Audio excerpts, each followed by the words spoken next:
नमस्कार.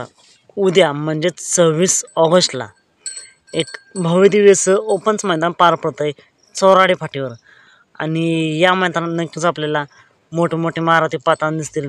त्याचबरोबर नवीन चेहरेसुद्धा आपल्याला पाहताना पाहायला मिळतील. मित्रांनो, या मैदानात महाराष्ट्राचे लाडके दोन नंदी म्हणजेच बैलगाडी क्षेत्रातील देव विक्रमादित्य बकासूर आणि बिनजोडचा बेताज बादशाह मथुर 1001 हे पळताना दिसतील का?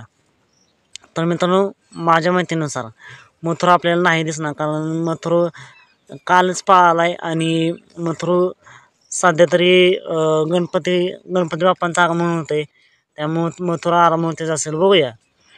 त्यानंतर बकासूर पळेल का? तर मित्रांनो, बकासूर देखील नाही पाळणार असा माझा अंदाज आहे, कारण बकासूर बहुतेक 28 तारखेचं पाहताना दिसेल.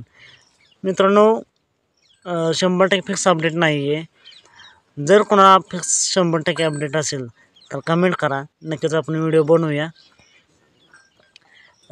चालतं, भेटूया पण नाही द्या अपडेट्स भन्नाट अशा नवीन व्हिडिओमध्ये.